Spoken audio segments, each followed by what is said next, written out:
Oo nga po pala. Tama po ba na dito yung kanto papasok sa Sitio Pait? Hindi siya normal na tao. Sa palagay ko, nagpapanggap lang siyang manggagamot para mapagsamantalahan yung mga tao dito. Hindi ako huwad na manggagamot. At sinisiguro ko sa inyo lahat na kaya kong buhayin ng batang yan.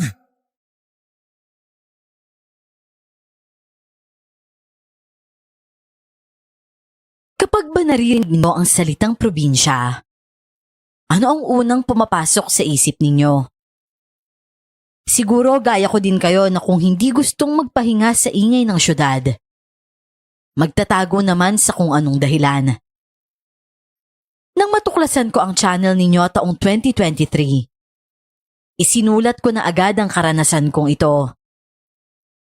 Naisip ko kasi na sa pamamagitan ng inyong channel, makakapagbigay babala at aral ako sa inyong mga tagapakinig na hindi lahat ng nagpapakilalang marunong, tunay na maalam, at hindi lahat ng mukhang anghel mapagkakatiwalaan.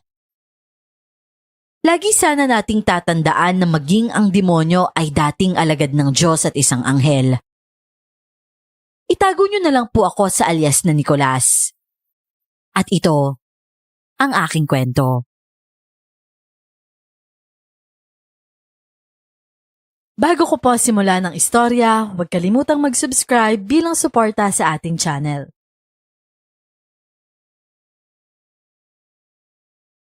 Doc? Hello, Doc Nico. Nasaan ka na? Kanina pa nandito yung mga barangay at pamilya ng batang namatay. Kung hindi ka raw makikipag-settle sa kanila, mapipilitan silang magsampa ng kaso. Pumunta ka din daw pala sa opisina ng CMO. Balita ko, pansamantala kang isususpindi at yung lisensya mo.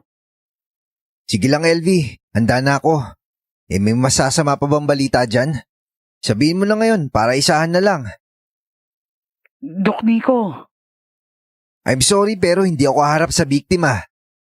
Hindi ko kaya yung danyos na hiningin nila. Tsaka sinabi ko naman 'di ba? Hindi ko alam kung saan nanggaling yung reseta na yon. Hindi ako nag-issue nun sa pamilya nila. pero Doc, sulat kamay mo yun. At sa mismong reseta mo pa nanggaling. May pirma mo pa nga eh. Ay, sa tingin ko meron nag-set up sa akin. Na-frame up ako. Alam kong may allergy yung bata sa ganung gamot. Bakit ko re-resetahan yun? Tapos yung dosage na ibibigay masyado mataas. I'm so sorry to hear that, Doc. Pero anong plano mo ngayon? Hindi ko pa alam. Oo nga pala. Ikaw munang bahala dyan lalo na sa office ko. Welcome kang gamitin yon. Total, sigurado akong ikaw yung papalit sa akin as department head sa pediatrics. Pagbutihin mo ha. Hello Elvira, nandiyan ka pa ba? Oo, Doc. Oo, sige. Ipapaalam ko na lang kay Direktor ang mga sinabi mo ngayon. O sige, maraming sala. Ay nako, ano ba namang klaseng pagsubok to? Bakit biglang nagkaganito yung buhay ko? Tawagin niyo na akong duwag. Pero hindi ko talaga magawang harapin yung pamilya. Lalo na kapag umiiyak sila at sinisisi ako. Miski nga yung bata, baka hindi ko kayaning tingnan na nasa kabaong. Matagal ko na siyang pasyente at kahit papano'y napamahal na sa akin. Kung kailan naman siya tuluyang na-discharge, saka naman nagkaganon. Hindi ko talaga alam kung paano nangyari. Ang sinasabi kasi ng pamilya, ako daw mismo ang nagpaabot ng reseta. Wala naman akong matandaan na nagbigay ako ng dagdag na gamot. Bago ko kasi pinirmahan yung discharged papers ng bata. Maayos na kaming nakapag-usap ng mga magulang tungkol sa gamutan na gagawin sa bahay. Malakas na boses ng konduktor ang nagpabalik sa akin sa realidad mula sa malalim na pag-iisip. Marami na ang bumaba sa terminal pa lang. Pero ang ruta ko, nasa dulong bahagi pa ng probinsyang pupuntahan ko. Muli kong hinilig ang ulo sa sandala ng upuan at pumikit. Tama ang iniisip nyo. Tumakas ako mula sa mga responsibilidad ko. Wala pa namang kasong naisasampa at hindi ko nahihintayin pa yon. Aaminin kong natakot ako ng mga panahong yon. Lalong hindi ako pahuhuli ng buhay at magpapakulong nang wala naman talaga akong kasalanan. Ayoko ding magsayang pa ng oras sa hearing. Dahil ultimo abogado ko, tinapat ako na malakas ang ebidensya laban sa akin at hindi malabong makulong nga ako. Siguro pride na din dahil hindi pa man ako nagtatagal sa posisyon ko bilang head department. Nagkaganito na agad. Excuse me ho, Lola. Wala po kayong kasama? Tulungan ko na po kayo sa bitbitin nyo. Tatawid ho ba kayo? Ay oo sana. Maraming salamat ha, iho. May gentleman pa palang natitira sa panahong to, ano? Naku, bata pa po, tinuturo na po yung pagtulong sa matatanda. Ayan na ho, nakatawid na ho tayo. O nga po pala. Tama po ba na dito yung kanto papasok sa Sitio Pait? Ay oo, iho. Paparoon ka ba sa amin? Oo. Tagaroon po kayo? Ay nako, buong buhay ko'y nandun na ako.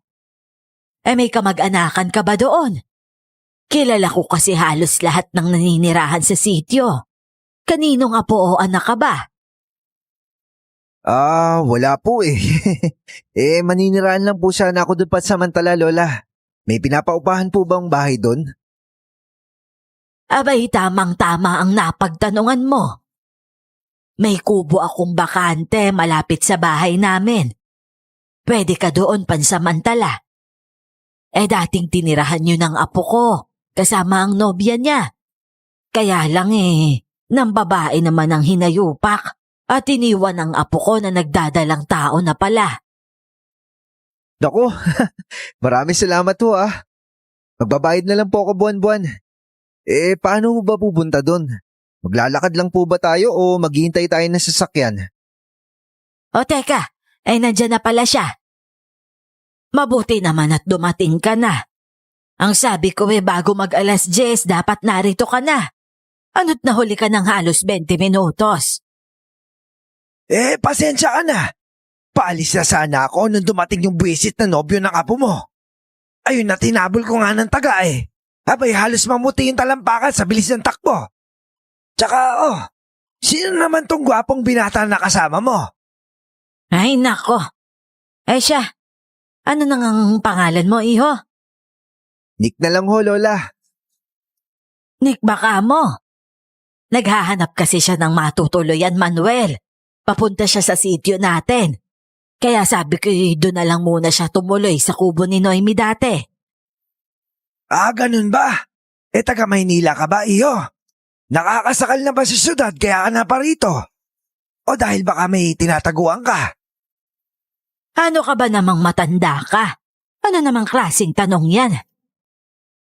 Andeng, sabi mo sa atin siya tutuloy. Aba hindi naman siguro masama magtanong, hindi ba? Sisiguruhin mo na nating hindi siya hinahabol na masasamang loob. O di naman kaya ng batas? Iyo.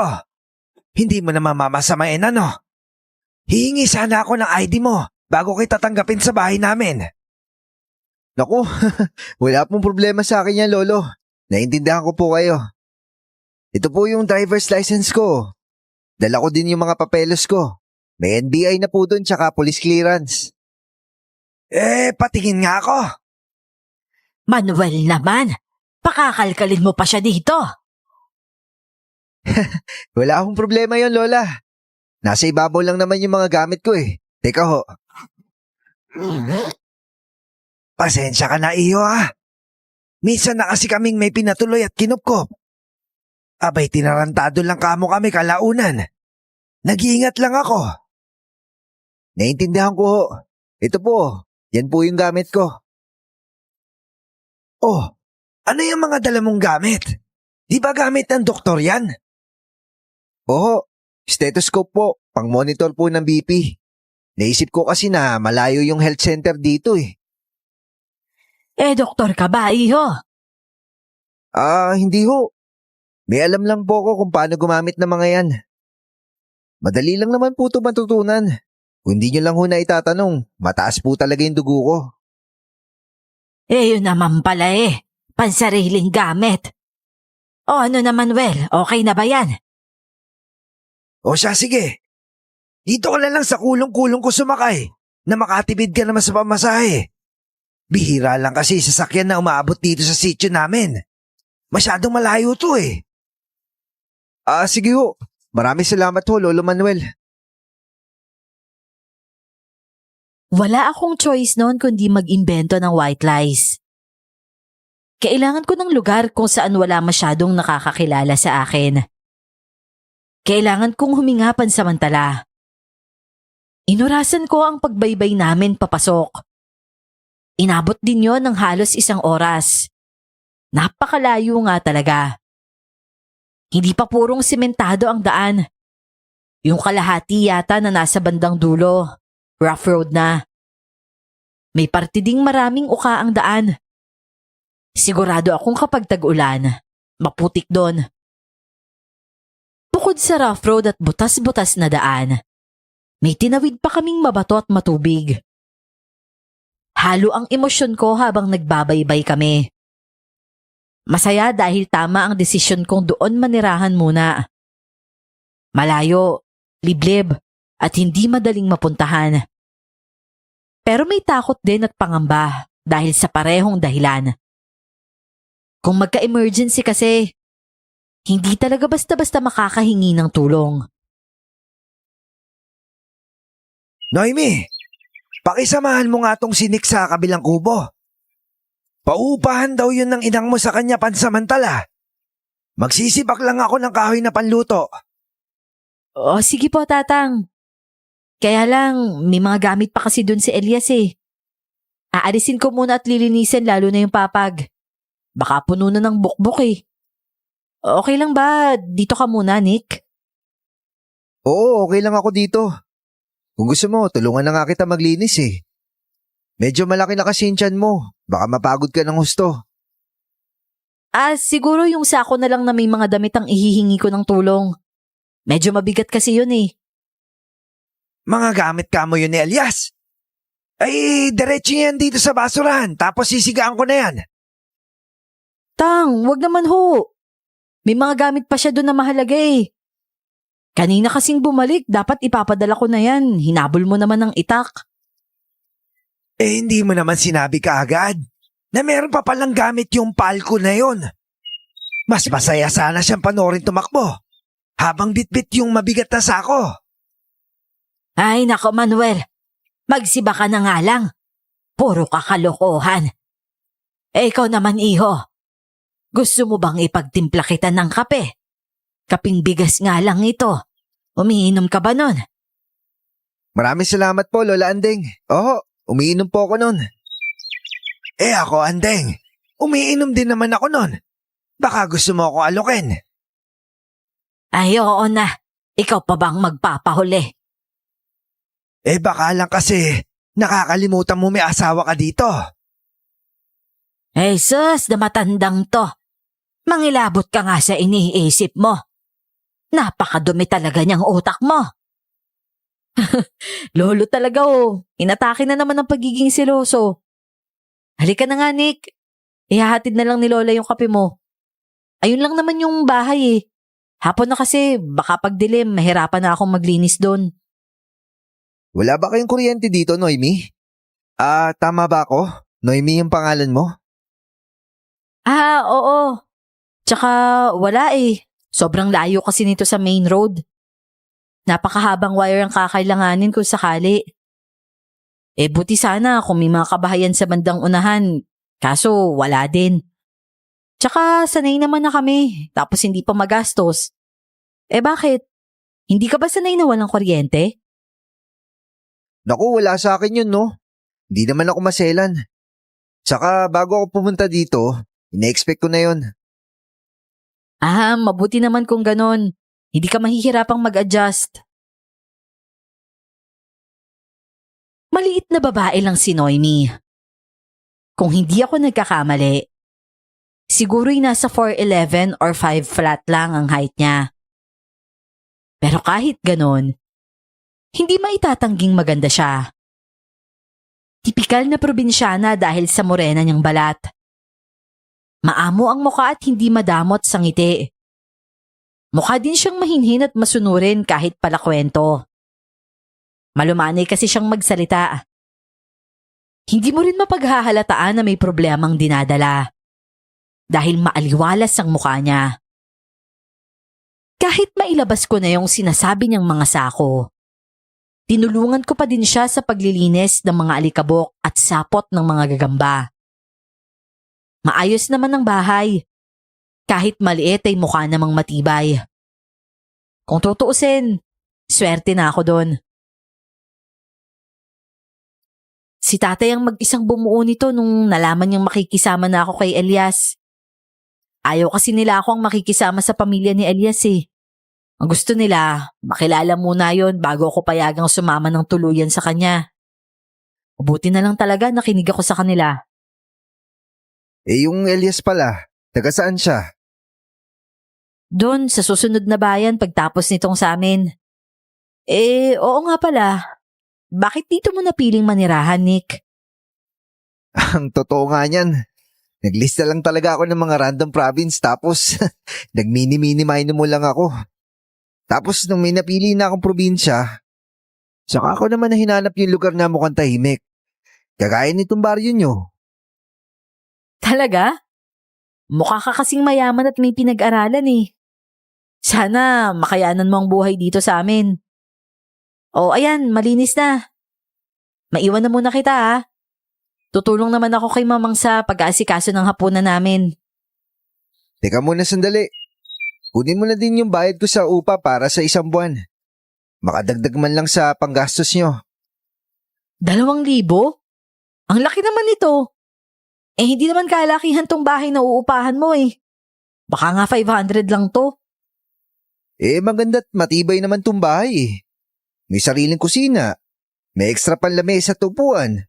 Magiging ligtas pa ako at payapa ako dito. Sige. Sasabihin ko na lang kay mamang. Yung banyo nga pala, nandun sa labas. Yung nakikita mong maliit na kubo-kubo. Tapos kapag maglalaba naman, dun lang sa ilog. Pwede ka na din dun maligo kung gusto mo. O sige, sasama na lang ako tuwing maglalaba kayo.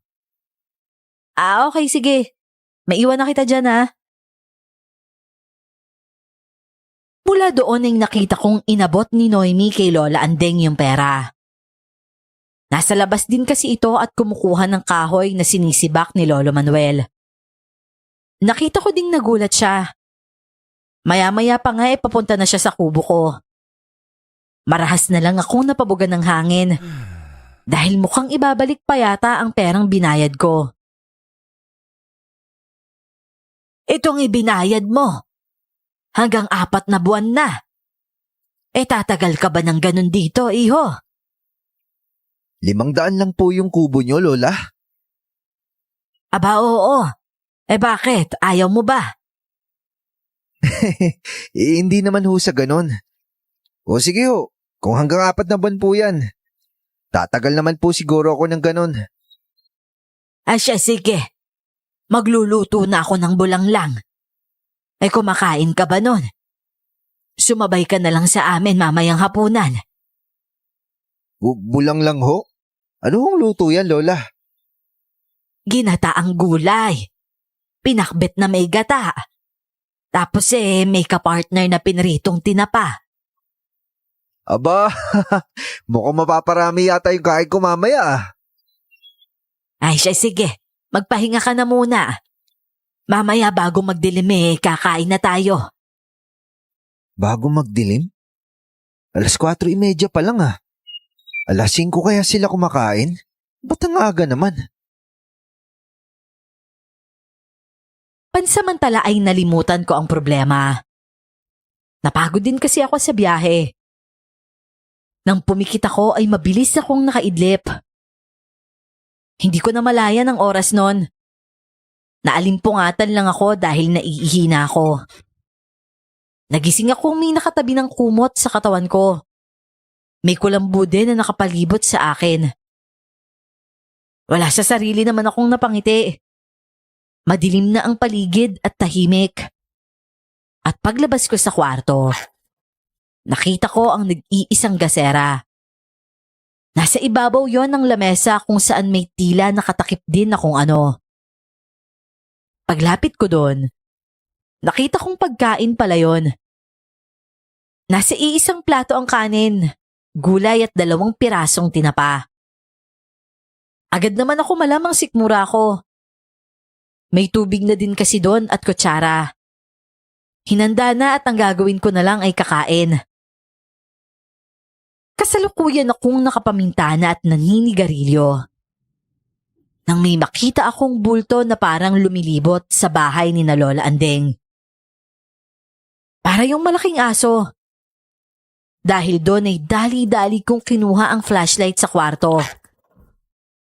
Pagbalik ko ay nagulat ako. Mukha na kasi yung tao na nakatuwad at parang pilit na sumisilip sa bintana na naroon. Agad ko siyang tinutukan ng flashlight. At doon ko lang napagtanto. Nahubot-hubad yon at nangingintab ang katawan. Nagawa pa nitong humarap sa gawi ko. Nabitawan ko ang hawak dahil sa takot. Paano'y kakaiba talaga ang itsura nun. Para mas madaling maintindihan ng inyong mga tagapakinig. Kung alam niyo po yung mukha ng mga tiyanak sa palabas, ganun na ganun ang mukha niya. Malaki lang siya at kasing tangkad ng isang malaking lalaki. Oh, Nick! Ito! Pinagtimpla kita ng kape. Salamat ho, Lola Manuel. Bakit nangangalumata ka yata? Imposible namang hindi ka nakatulog na maayos. Tulo pa nga yung laway mo habang umihilik Ho? Kayo ba yung naglagay ng kumot sa akin tsaka kulambo? Ako yung nagsabi na lagyan ka ng kulambo dahil malamok doon. Pero si Noemi ang gumawa noon. Hindi ko na maalam kung paano nilalagay yun Salamat po sa inyo Na-appreciate ko po yung ginagawa nyo pati yung pagtira ng pagkain para sa akin. Tsaka masarap po magluto si Lola Andeng. Si Noemi din yung nagluto nun, iyo. Ganun ho ba? Mahusay po pala siya magluto. Nako, lahat ng obligasyon para maging mabuting asawa, inaral niya. Kahit nga yung pangarap niya mag-midwife, isinantabi niya dahil sa lalaking yon. Pero wala, nagawa pa din siyang tarantaduhin. Ganun ho talaga. Wala talagang sapat sa taong hindi marunong makontento. Pero oo nga pala, may tatanong lang sana ako. Lolo Manuel, naniniwala ho ba kayo sa aswang? Aswang? Bakit mo naman natanong yan? Medyo curious lang po ako. Ang tagal na namin dito. Tumanda na kami ng ganito. Wala namang usap-usapan tukol sa mga ganyan. Ikaw ba? Naniniwala ka sa mga aswang iyo? Hindi ko rin po alam siguro? Huwag ka mag-alala. Wala namang ganun dito. Ligtas ang baryo namin sa mga ganyan. At kung meron man paniguradong hindi siya tatagal dahil tutugisin siya ng mga lokal dito. Mabuti naman ho kung ganun. Teka nga. Ikaw ba may lahing aswang? Ho? Naku, wala ho no. Bigla mo kasing natanong Tapos ayan mukhang puyat na puyat ka. Ayun po ba? Nagising ho ako na madaling araw. Tapos nahirapan ako makatulog ulit. Namahay lang ho siguro. Mahirap talaga mag-adjust. Lalo na kung maalwan ang buhay mo sa syudad. Sigurado ka bang mananatili ka dito na 4 na buwan? Madali lang naman po matutunan yung buhay dito. Willing po akong matuto. Tatapatin na kita ngayon pa lang. Hindi pa rin kita pinagkakatiwalaan. Alam mo kasi, kayong mga taga-syudad, hindi nyo naman maiisip ang probinsya, lalo na ang ganitong klaseng lugar, kung wala kayong mabigat na dahilan. Kung ano man yan, iho. Siguraduhin mo lang na hindi kami madadamay, ano? Naunawaan ko ho, Lolo Manuel. Pero gusto ko lang din po sana sabihin sa inyo na hindi ko naman po ipagpipilitan yung sarili ko sa inyo. Nagpunta po kasi ako ng probinsya para makapagpahinga po yung isip ko. Sa syudad kasi, lagi ko na lang kailangan patunayan sarili ko eh. This time siguro, gusto ko nang humigat maging ako. Hindi na siya kumibunon pero tiningnan niya ako ng medyo matagal.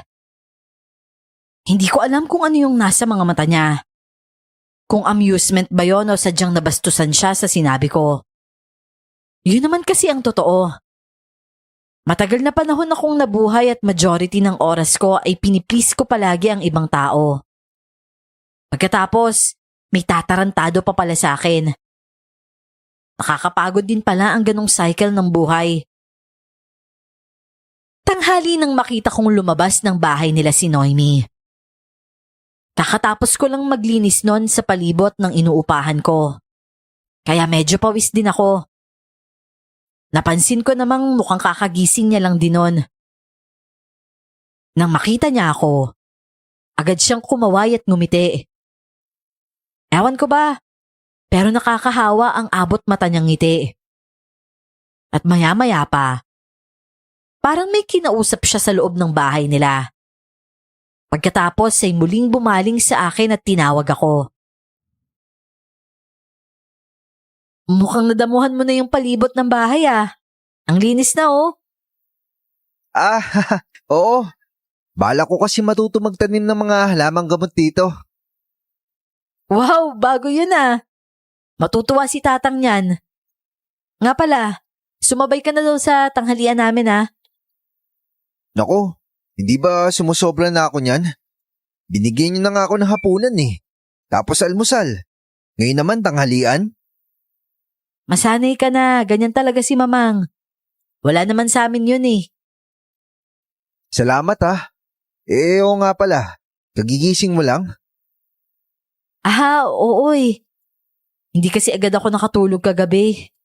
Ewan ko ba, ang init ng pakiramdam ko. Tapos, panay pa yung tigas ng tiyan ko. Hindi ko nga alam kung anong pwesto ang gagawin ko eh. Gusto ko nga buksan na lang yung bintana para may pumasok na hangin. Hindi, wag.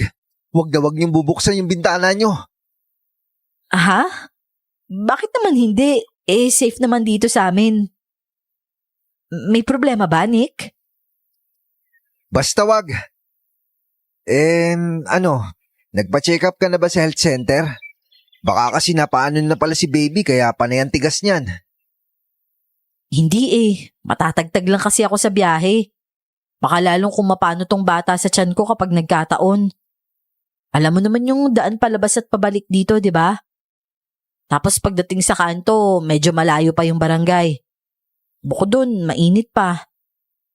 Ay nako, iisipin ko palang napapagod na ako eh. Nakahanda na ang hapag. Pumasok na kayo dito nang makakain na habang mainit pa ang mga pagkain. Tara na, nagugutom na kami ni baby. Nahihiyaman ay kinapalan ko na ang mukhang sumalo sa kanila.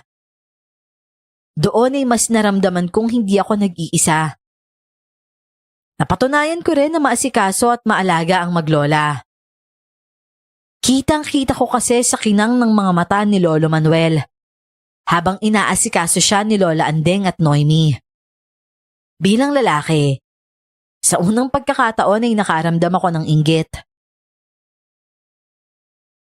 Galing ako kina paring Atong kanina. Yung bagong salta na malapit sa kanila. Mahusay daw pala yung manggagamot. Napagaling daw yung dumayo pa dito sa ating may sakit. Talaga? May dumayo dito para hanapin siya. Hindi ba't bagong salta lang? Paano nalaman kung nasaan siya? Yun nga din yung tanong ko sa kanila eh.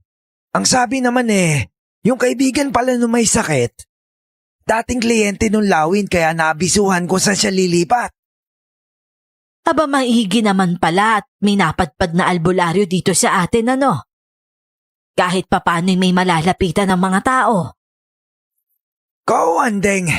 Kaya tagal na natin nabubuhay dito. Wala naman tayong albularyo o manggagamot na kilala. Pero tumanda pa din naman tayo walang sakit, di ba?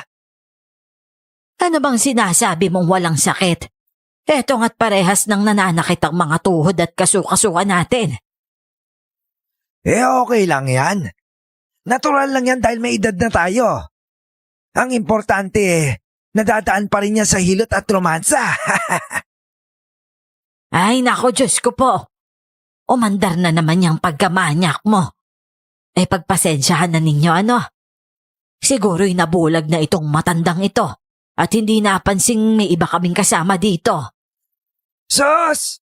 Alam na nila yung mga tungkol sa bagay na yan. Ayun nga't ang laki na ng ebidensya ng apo mo. Tsaka ito naman si Nick. Imposible namang wala karanasan niya sa babae. Manuelito, ito ang kanin. Isaksak mo ng isaksak dyan sa bibig mo nang matahimik at mabusog ka. Abay nalipat na yata yung ulo sa pagitan ng mga hita mo dyan sa ulo mo sa taas ah. Abay tignan mo yan. Nagagalit sa bastos na bunganga ako kahit normal lang naman yung sinasabi ko. Pero yung bibig niya mapag-ibento kung ano nung kabastusan hindi niya nakikita. Nako Noemi, isama mo nga simbahan ton lola mo. Pamumugin mo ng holy water. Pigil na pigil ko ang matawa ng malakas noon. Halos masamid na nga ako sa usapan nila. Noon lang kasi ako nakasaksi ng dalawang matandang nagsasagutan sa harapan ko. Patapos na din naman kaming kumain noon.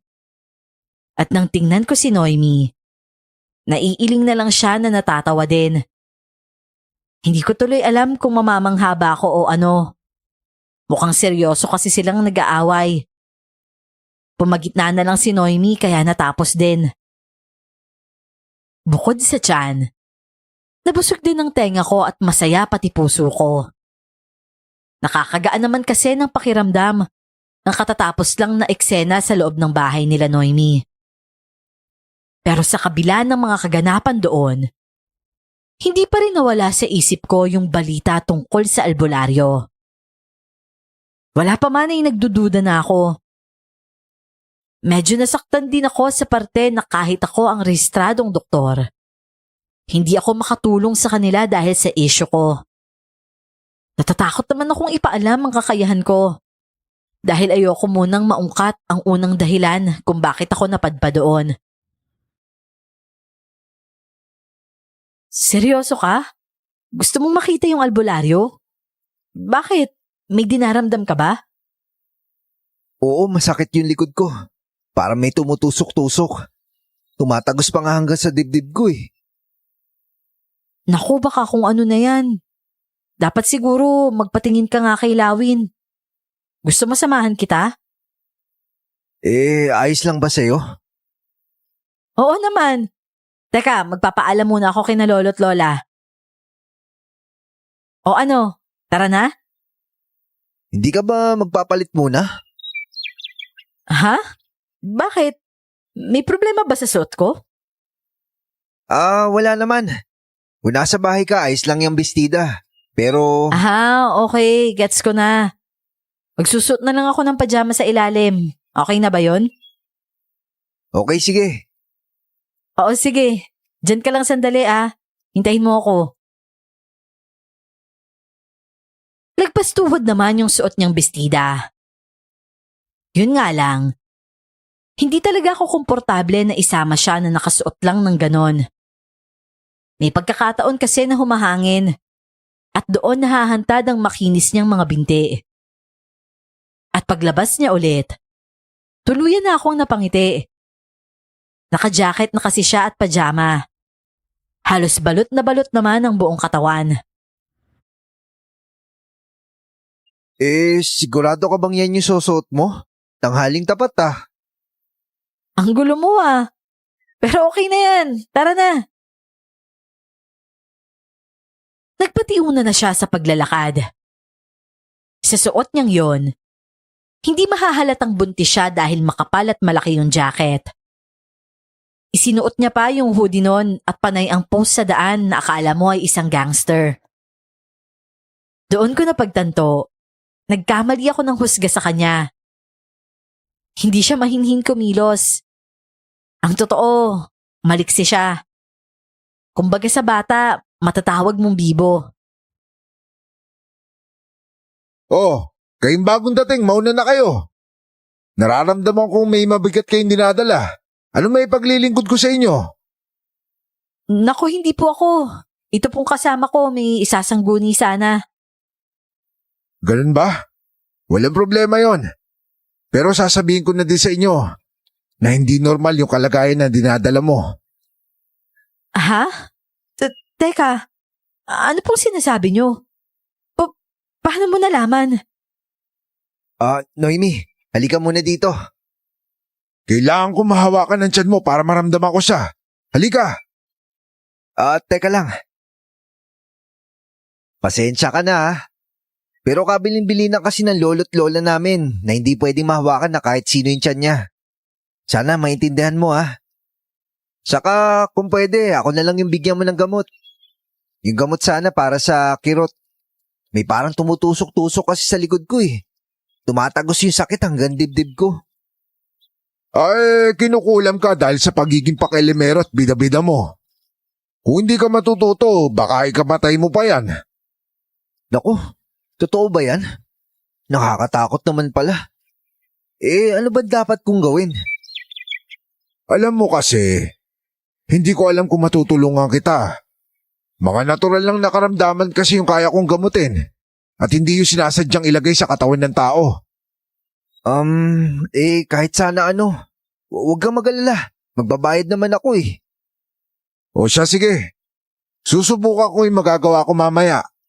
Ipag-oorasyon kita. Naku, maraming salamat ha. Tatanawin ko malaking utang na loob yan. Yung unang pabayad pala, ipapaabot ko na lang kay Lolo Manuel ha. Nasa bahay kasi yung pera ko eh. Tsaka hindi na rin pala kami magtatagal. Salamat ulit ha. Hindi pa nakakakibo yung huwad na manggagamot. Niyakag ko na kaagad paalis nun si Noemi. Oo, huwad nga. Yun agad ang napansin ko sa simula pa lang. Bumabase kasi siya sa mga isinasagot ng pasyente sa kanya. Sa aming mga doktor, malaking bagay ang pagsasabi ng mga pinagdaraanan o dinaramdam para magkaideya kami sa maaring sakit ng pasyente. Kinukumpirma na lang yon ng mga pisikal na pagsusuri at mga laboratories.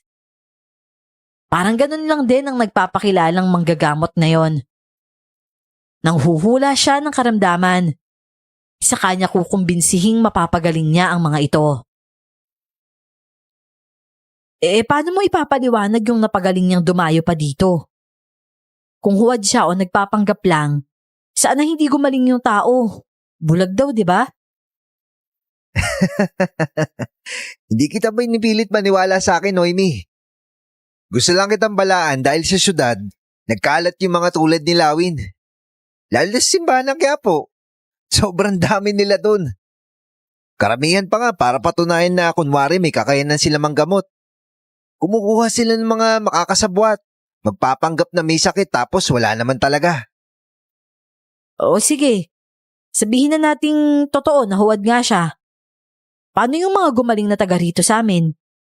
Kasabot niya pa rin ba yon? Pwedeng hindi. Pero yung isip nila, nakaset na sa sinabi niya na mapapagaling niya sila. Tsaka alam mo ba kung ano yung pinaniniwalaan mo? Nangyayari yun sa realidad. Ganong kalakas yung isip natin. At madalas, yan yung ginagamit ng mga mapagsamantalang tao. Hindi ba ang mahalaga lang naman gumaling ang may sakit? Kaya huwad pa siya o ano, ang importante, nakakapagbigay siya ng pag-asa sa mga kababaryo naming matatanda. O di kaya may sakit na laging laman ng isip mamamatay na lang sila na hindi nakakaranas magamot. Yung sinabi mo ba kaninang nararamdaman mo, totoo ba yun o gawa-gawa mo lang? Totoo yun. Pero alam ko naman kung ano to. Sinusubukan ko lang yun. Narinig mo naman, di ba? Nasabi niya baka nakulam daw ako. Alam ko namang sinabi niya lang yun dahil pinigilan ko siyang hawakan yung tiyan mo eh. Tsaka sino naman yung gagawa sa akin nun sa Maynila kung sakali? At isa pa yan, May sinasabi siya tungkol sa baby ko pero pinigil mo. Paano kung may mali nga sa anak ko? Magagamot mo ba? Pinoprotektahan lang kita at baby mo, Noemi. Kaya kong protektahan ng sarili ko at ang anak ko. Kapag kailangan ko ng tulong mula sa ibang tao, nagsasabi naman ako eh. Ayoko kasi ng pinangungunahan ako. Hindi na ako nakakibunon. Parang may nasaring siya sa pagkatao ko. Nabigla na lang nagpabagsak ng enerhiya ko. Sasabihin ko pa sana sa kanya yung bagay na napansin ko dun sa lawin. Pero dahil ramdam ko na parang mukha na akong kontrabida sa paningin niya, hindi ko na tinuloy. Yung katotohanan nga lang na sinasabi ko kanina, pwedeng hindi niya pinaniwalaan. Yung tungkol pa kaya sa nilalang na nakita kong lumibot sa bahay nila nung nagdaang gabi. Dahil nauna na din siya sa paglalakad, binagalan ko na lang ang mga hakbang ko. Masyado yata akong naging mabilis sa mga bagay-bagay. Kung bakit naman kasi sa loob lang ng wala pang 24 oras, naging magaan na ang loob ko sa kanila. Pakiramdam ko, ganun na kami katagal magkakilala. Ipinilig ko ang ulo sa naiisip. Kinalma ang sarili at pinuno ng hangin ang dibdib. At marahas din yung ibinuga kalaunan. Mahilig ka pala magbasa. Tungkol saan naman yan? Mga herbal medicine ho. Kung paano po mag-alaga sa bakuran. Talaga? Abay taman-tama yan. Kung hindi mo na itatanong mayaman yung lupa dito. Kaya nga po pansin ko ang bilis tumubo ng mga damo dito. Tsaka kapag po pala pupunta si Lola Andeng sa bayan, sasama po ako para makabili ng pananim. Nako, 1 beses lang sa 1 buwan yan kung gumawi sa bayan. Kailangan hindi pa nag-uulan. Ayos lang ho yun. Pakisabihan na lang ho ako kung magagawi siya doon. O nga po pala, pwede po bang makiabot nito kay Lawin? Sabi niya kasi, oorasyon na niya yung nangyayari sa akin para gumaling ako. Nako iho, ayoko mo nang gumawi doon. At panigurado mayayaya na naman nila ako sa inuman. Baka marinig mo magwala yung Lola Andeng mo. Nako, parang hindi tumanda yan. Armalite pa din yung bunganga niyan. Nako, delikado nga ho. Sige po, ako na lang. Saan ho ba banda yung bahay niya? Para maihatid ko naman ng personal yung bayad. Nag-iisa ang kubo niya doon sa kabilang bukirin. Makikita mo naman agad yon. Dahil isa lang ang bahay doon na napapalibutan na maraming puno. Sa pagkakaalam ko ginawa siyang bantay sa sakahan nila kagawad. Ganun ho ba? Doon po yung daan? Oo, baybayin mo lang yan. Paglabas mo dyan kumaliwa ka tapos dire-diretso na. Teka nga pala. Ano nga daw pala yung sakit mo? Kinuwento ko sa kanya ang buong pangyayari. Pagkatapos ay tiningnan ko muna ang magiging reaksyon niya. Saka lang ako magpapatuloy sa hinala ko kapag naramdaman kong sa akin siya pumapanig. Malaking bagay sa akin na nakahiligan kong side hobby noong college ang pagbabasa ng mga comics. Madalas akong makainkwentro ng horror stories doon at kadalasan ay may aswangan din. Matagal na yon, pero naaalala ko pa naman yung mga detalye kung paano nalalamang may aswang sa paligid. O kung aswang ba ang isang tao at ano ang mga pangontra sa kanila.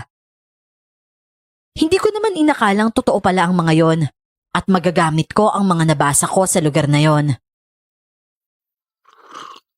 Kung sinubukan niya haplusin yung tiyan ni Noemi, paniguradong hindi niya lang yung basta papakiramdaman. Hindi naman siya midwife o nagpapaanak talaga, hindi ba? Anong alam niya sa mga nagbubuntis?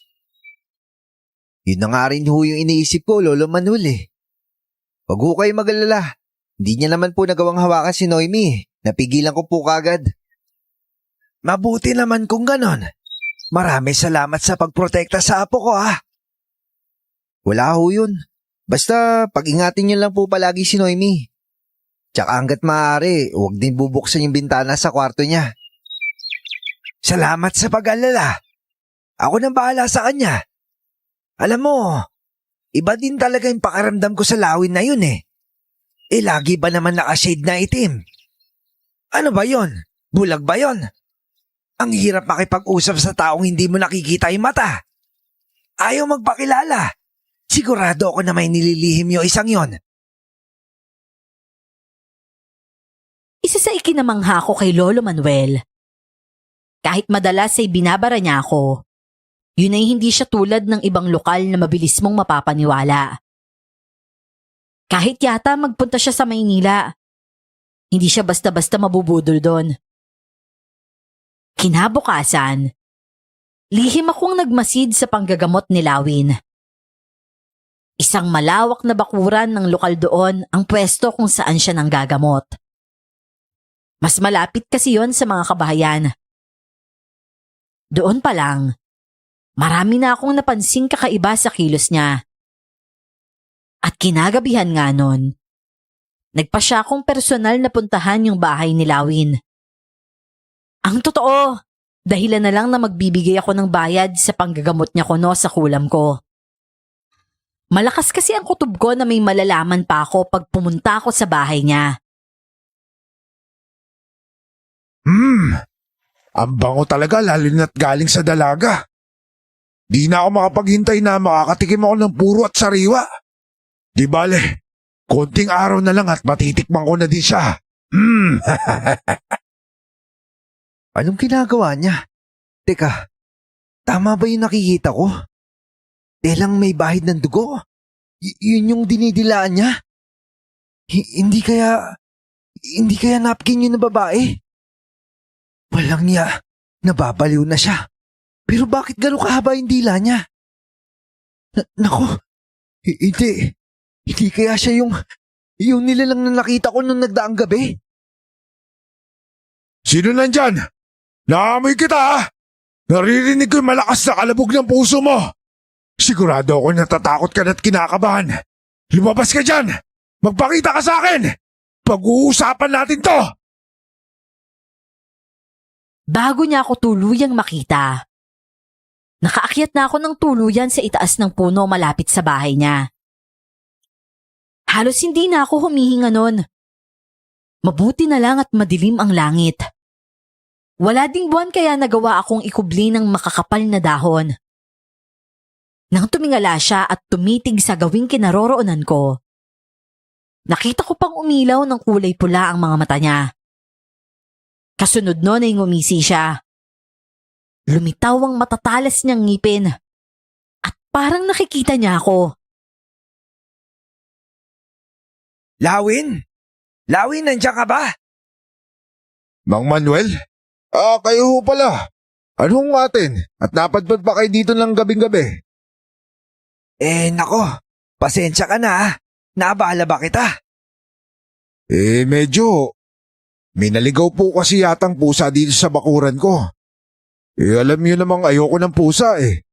Bakit ho ba? Yung apo ko kasi si Noemi. Sumasakit yung tiyan niya. Maaari mo ba siya matignan?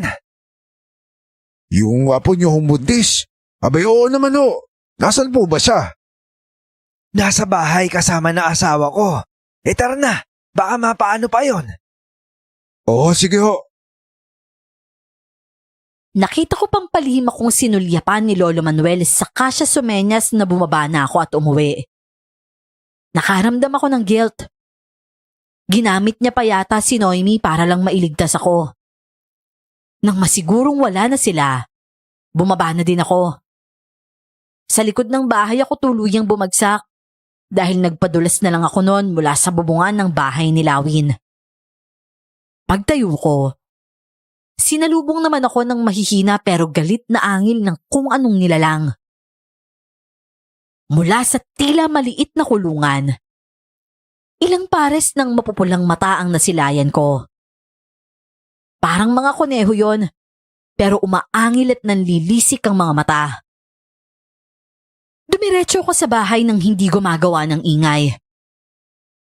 Kita ko mula sa labas na kinakausap ng mag-asawa si Lawin at nakatalikod naman yon sa gawi ko. Pagpasok sa bahay, agad akong nagbihis dahil puro putik ang suot kong short nun. Saka pa lang ako nakahinga ng maayos. Ano ba kasi pumasok sa utak mo't nanilip ka sa bahay ni Lawin? Alam mo ba kung gaano nag-alala si Tatang sa'yo? Magbabayad lang naman sana ako noon. Kaso, nasilip ko siyang dinidilaan yung ano. Ewan ko. Nick, ano ba? Ano pa bang dapat mong ilihim sa amin? Pati ako, muntik nang mapahama kagabi. Mabuti na lang nagawa akong proteksyon ng yung tiyan ko. Nilagyan ko ng makapal na unan sa ibabaw kaya hindi niya direktang nahawakan. Hindi ka naman kasi maniniwala kahit sabihin ko eh. Pero salamat sa ginawa ni Lolo Manuel. Salamat sa ginawa niyo. Una't huli na yon, Nick. Ngayon, sabihin mo sa akin kung ano yung nakita mo sa bahay niya. May dinidilaan siyang tela na may dugo. Hindi ko nga alam kung ano yun eh. Medyo mahaba.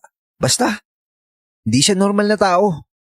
Sa palagay ko, nagpapanggap lang siyang manggagamot para mapagsamantalahan yung mga tao dito. Kung sa palagay mo hindi siya normal na tao, ano siya? Siguro aswang? Sinabi ko din sa kanya yung nakita ko nung unang gabi ko doon. Tahimik lang naman siya at parang nag-iisip ng malalim. Sa palagay ko naman, kinoconsider niya na ang mga sinasabi ko noon. Nang bigla na lang humahangos na dumating si Lola Andeng. Kahit may edad na ay nagagawa pa din talaga nitong makatakbo ng mabilis. Oh, mamang! Ano't parang hinahabol kayo ng pinagkakautangan nyo? Sira ulo kang bata ka. Nag-aalala na nga ako sa iyo'y nagagawa mo pa akong lokohin. Kumusta ka naman ba? Okay ka lang ba? Ang tiyan mo, hindi naman ba sumasakit? Ayos lang naman po ako, mang. Teka nga lang ho. Huminahon ho muna kayo. Ano po bang problema? Si Tere, yung anak ni Kapitan. Hindi ba't buntis din yon at nauna lang ng ilang buwan sa'yo? Oo, mga 2 buwan siguro. Bakit ho ba? Anong kinalaman nun at hingal na hingal po kayo? Abay, kagabi daw bigla na lang sumasakit ang tiyan. Ngayong umaga'y pinatawag si Lawin para sana tingnan ang magagawa kung magagamot ba. Ang nangyari, nakunan daw. Bigla na lang lumabas yung sanggol. At ang nakakapagtaka dun halos durog daw yung buto ng sanggol. Hindi nga po, mang. Kumusta po siya ngayon? Yung baby niya, nasa na? Hindi rin ako sigurado. Narinig ko lang na hinimatay daw si Tere. Tapos yung sanggol daw dinala na daw ni Lawin para ipagdasal at ibaon. Nagkakaunawaan kaming nagkatingin ni Noemi. Nakita ko ang pagdaan ng takot sa mga mata niya. Maging ako, napuno ng pagdududa at pangamba. Saka namang dating ni Lolo Manuel galing sa kung saan. May bitbit siyang troso noon na marahil ay gagawing panggatong. Pumayag ho si Kapitan na dalhin yung apo niya ng ganun-ganun lang? Pumayag naman daw si Kapitan na dalhin yung pitos. Dahil ang inaalala niya kapag nagisingan pa yun ang anak niya doon at makita na ganun ang itsura, lalo lang magdadalamhati. Paano kaya nangyaring halos durog na yung sanggol? Pwede bang mangyari yun? Imposible ho yun, Lola Andeng. Protektado po ang sanggol sa loob ng matres ng kanyang ina. May tubig hong pumoprotekta sa kanya. Kahit madulas po yung nanay niya, hindi siya pwedeng madurog lalo na yung mga buto niya. Sobrang imposible ho nun. Diyos ko, ano kayang nangyari doon? Kaya ikaw, Noemi, pumirimis ka dito sa bahay. Ay nako, Diyos ko. Sino nadurog yung buto? Ano bang pinagchichismisan niyo dyan at ganito kaaga? At hindi niyo magawang pumasok man lang ng bahay? Abay, hindi yun chismis, ano? Nakita ko mismo. Nakalagay sa box yung sanggol eh. Yun na pala yun. Kaya akala ko nga kung ano lang. Dahil nga sa mga ganung ganap sa sityo, halos makalimutan ko na yung problema ko. Para bang nagkaroon ng purpose ang buhay ko doon. O sadyang ugali ko ng tumulong sa kapwa ko. Lalo na sa larangan ng medisina. Natural kasi akong competitive. Pero hindi tulad ng iba. Hindi ako vocal. Tahimik lang akong lumalaban hanggang sa magugulat na lang sila. Ako na pala ang pinaka-the best. Gaya na lang ng nangyari sa akin bago ako naging head sa malaking ospital na yon. Kaya nga rin siguro hindi pa man nangangalahating taon, may nag-frame up na sa akin. Hindi siguro nila inakala na may mga achievements na akong higit sa inaakala nila. Anong sabi mo? Pupuntahan mo na naman siya sa bahay niya? Hindi ka ba talaga nadadala? May kailangan pa kasi akong gawin doon. Huwag kang mag-alala. Mag-iingat na ako. Hindi na ako pupunta doon sa lugar na mahirapan ako makatakas kung sakali man. Saka, sinet up ko na kanina yung gagawin ko nung nanggagamot siya dyan sa kabila. Mabuti na lang walang nakakita sa akin. Inapahamak mo lang yung sarili mo, Nick. Hindi na matutuwa sa'yo si tatang nito. Baka palayasin ka na nun. Pinapahamak mo na din kami. Basta kahit anong mangyari, huwag na kayo susunod doon ha. Magtiwala kayo sa akin. Kaya ko to. Pero hindi ka namin pwedeng pabayaan. Dito ka nakatira sa amin. Basta, saglit lang to. Walang nagawa si Noemi nang maglakad na ako paalis. Puro itim ang suot ko noon. Nang sa gayon ay hindi ako agad makita sa dilim. Sigurado ako na may matutuklasan pa ako ngayong gabi. At hindi nga ako nagkamali. Matapos kong ilagay sa kulungan ng mga kuneho yung ginawa kong panlason kanina, dumiretso naman ako sa maliit na butas na ginawa ko. Unang silip ko pa lang ay halos mapasigaw na ako. Wala kasi doon yung lawin na kilala ko. Bagkus sa isang kalbo. Maitim ang balat. Nalalaking mata at bunganga ang naroon. Tila straw ang mahaba niyang dila na sumisipsip sa bawat laman ng sanggol na nasa karton. Kahit sukang-suka na, hindi ko magawang umalis. Pinanood ko talaga siya hanggang sa matapos siya sa ginagawa niya at magbalik ulit sa itsura ni Lawin. Noon ay nasiguro ko na may nananahang kakaibang nilalang sa lugar na yon at ginagamit ang pagiging ignorante ng mga tao doon para mamuhay sa kasaganaan. Bago umuwi ay nasiguro ko namang wala ng buhay yung maliliit na kuneho sa kulungan.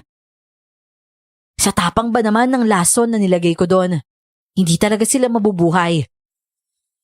May pakiramdam kasi ako na inaalagaan ni Lawi ng mga yon para makapaminsala din sa sityo. Hindi yun mga normal na kuneho lang. Oh, ba't nandito ka pa? Gabi na, baka mapaano ka pa. Hindi kasi ako mapakali eh. Nag-aalala ako sa'yo. Buti naman umuwi ka na. Mamaya lang lalabas na yun si tatang. Tama ang hinala ko, Noemi. Hindi siya tao. Anong gagawin natin? Paano natin mapapaniwala ang mga tao dito? Mukhang paniwalang-paniwala na sila sa lalaking yun. Kikilos muna tayo ng palihim. Hindi natin alam kung anong kaya niyang gawin. Basta ikaw, mag-iingat ka sa kanya. Hindi mo na ako kailangang paalalahanan. Alam ko nang gagawin ko. Naku, uulan pa yata ah. Ang lakas ng kulog at kidlat na yun. Narinig mo yun? Hoy! Kayong dalawa! Pumasok na kayo at may kakaibang tunog na ako narinig. Lalo ka na, Apo! Halika na dito! Opo, nandiyan na po, tatang. Pumasok ka na doon, Nick. Hinintay ko munang makapasok si Noemi noon bago ako tumakbo sa bahay ko. Doon ay matyaga akong nagbantay sa bintana habang nagpaplano ng gagawin. Kailangan kong mapatunayan na hindi tunay na manggagamot si Lawin. Kung gagamitin ko lang ang kaalaman ko, siguradong madali lang ang lahat. Pero bukod sa kulang ako sa mga kagamitan, wala din namang mga gamot na maibibigay sa mga tao. Hanggang sa napapitlag na naman ako dahil sa alulong na humahalo sa lakas ng ulan. Hindi yun basta aso lang. Masyadong malakas at mahaba ang tinig na yon kumpara sa mga normal na aso. Maya-maya pa, may nakita na akong parang dambuhalang palaka na patalon-talon sa paligid. Ang lalaki ng talunon, kasing taas ng mga bahay. Kung hindi matalas ang paningin ko sa dilim, malamang hindi ko yun basta mapapansin. Maliksi kasi ang kilos noon at mabilis din. Napagtanto kong nagwangis halimaw na naman siya at tila may hinahanap na kung ano. Dahil doon, kaya dali-dali kong isinara ang bintana at nilock. Napangisi ako dahil alam kong naisahan ko na siya. Kilala ko na kasi ang pagkatao niya. Habang ako, hindi niya man lang kilala kahit sa muka. Pagkatapos ko kayong bigyan ng pag-asa sa mga karamdaman nyo, ito pang ikaganti nyo sa akin, ang palihim na lasunin yung mga alaga ko. Sino may gawa nito? Umamin na baka sakaling mapatawad ko pa yan. Kung gayon, walang gustong umako ha. Sige, dahil sa nangyari, 1 buwan akong hindi manggagamot at hindi rin ako mamimigay ng libreng gamot para sa lahat. Napangisi ako at saka nagpa siyang umalis na. Naiiling ako na natatawa. Talaga nga palang gusto niyang kontrolin ng mga tao sa lugar na yon. Masasabi kong matalino siyang uri ng aswang dahil naisipan niyang gawin ang bagay na yon. Yun nga lang, malas pa din siya dahil nataong naroon din ako. At biglang may puso na ako sa pagbibigay serbisyo sa mamamayan. Hindi ko talaga makontrol ang sarili ko na makialam. May nakukuha kasi akong satisfaction doon na hindi ko nakukuha sa kahit na anong bagay. Aarkilahin mo ka mo? Ibig mo sabihin, ikaw na lang yung pupunta sa bayan. Kaya mo ba? Okay lang naman po sa akin. Kaya ko naman humawak ng ganyang motor. Pero kung gusto niyo pong sumama, mas okay po dahil ang haba din kasi ng biyahe. Masaya po ako na may makakausap ako. Tamang-tama. Kailangan ko na din mamili ng fertilizer, tsaka pamuksa sa mga peste. Ano bang sadya mo sa bayan? Maghanap po ako ng mga maitatanim na halaman. Yun naman pala eh. Tama-tama. Sandali lang ha. Magsasabi lang ako kay Andeng ano. Alam mo naman yung matandang yon. Saglit lang ako mawala sa paningin eh. Hindi na magkanda-ugaga na hanapin ako. Ang akala yata may papatol pa sa tulad kong kulubot na. May ilang minuto ding nagtagal si Lolo Manuel sa loob ng bahay nila. At paglabas niya, nakabihis na din siya. Pormado pa nga kahit sa palengke lang naman ang punta namin. Nakapantalon at sapatos na para bang ang pagpunta sa bayan ay isang mahabang biyahe na din para sa kanya. Maayos naman ang naging biyahe namin. Nakabili na ako ng mga aalagaan kong halamang gamot. Sinamahan ko na din yon ng iba't ibang binhi ng gulay na madali lang padamihin. Hanggang nang pauwi na kami, biglang bumuhos ang malakas na ulan. Kasunod nun ay na-flat ang isang gulong namin. At ang ending, binaklas namin yon. Saka ako dinala sa vulcanizing shop. Madilim na nang baybayin namin ang daanan pabalik sa sitio. Anong meron? Bakit ang daming tao kinakapitan? Partida ha? Maulan pa yan. Parang may kumusyon ho, Lolo Manuel. Hintuan ba natin? Oo, pero sandali lang. Magtatanong na lang tayo kasi gabi na din. Si Anding at Noemi walang kasama doon. Kaya nga ho, Luy. Padi, ano meron? Bakit nagkakagulo dito? Ang lakas pa ng ulan, no? Hindi ninyo alintana, ano? Basta makasilip lang sa eksena. Isang matabang lalaki ang tumugon at nagsabing natagpuan daw yung anak ni Kapitan sa kwarto nito. Wala nang buhay at naninigas. Kaya sila nagkakagulo dahil yung katulong na nakakita. Nagtatakbo daw palabas dahil sa trauma. Sinasabi na naabutan nitong may nilalang na nakakubabaw sa kawawang babae. At kitang-kita daw nito kung paanong yung mahabang dila nung nilalang. Nakapasak din sa nakangangang bunganga ng anak ni Kapitan na doon ay tila may hinihigop. Lo, umuwi na ho tayo. Mabuti pa nga ano. Tara na. Diyos ko. Ano bang klaseng sumpa yung bumalo sa sityo na ito? At anak pa talaga ni Kapitan yung una niyang biniktima. Wala ho ba kayong pinagdududahan dito, Lolo Manuel? Dalawa lang naman yung naging bagong salta at tayo dito sa amin eh. Sigurado akong hindi ikaw yon. Dahil kasama nga kita, di ba? Silawin ho ba yung isa? Matagal lang may kakaiba sa batang yon. Masyadong malakas ang negatibong enerhiya mula sa kanya. Kaya nga hindi ko pinangarap na mahawakan ako nung taong yun eh. Si Anding lang naman yung mapilit na maniwala sa kakayanan nun at gumamit ng mga gamot na binibigay. Tama po kayo, Lolo. Nakita ko na siya magpalit anyo dun mismo sa bahay niya eh. Kinain niya yung sanggol ng anak ni Kapitan. Yung sinasabi niya namang mga alaga niya nung nakaraan na nilason, hindi yun mga normal na kuneho. May kakaiba ho sa kanila. Ikaw ba yung may gawa ng pagkalason sa mga yon? Oo, at uunti-untiin ko siya, Lolo. Hanggang siya na mismo yung maglantad sa sarili niya sa publiko. Mahirap po kasing papaniwalaan yung mga taga-sityo eh, lalo na't mahal na mahal nila si Lawin. Naniniwala na ako ngayon na tama-tama ang pagdating mo sa baryong ito, Nick. Pinadala ka talaga dito sa baryo namin. Nang sa gayon hindi kami tuluyang malunod sa kabaliwan ng animal na yon. Iisa-isahin pa yata kaming gagawing pagkain. Oo nga ho eh. Oh, nandito na po tayo, Lo. Tulungan ko ho muna kayo magbaba ng mga pinamili natin. Oo, doon na lang muna sa tapat ng bahay. Hindi yan mababasa ng husto doon. Andeng! Noemi! Pahingi naman ako ng tuyong tuwalya. Tapos pagtimpla niyo na rin kami ng kape. Abay, nanginginig na yung kalamnan ko sa pagkababad sa ulan.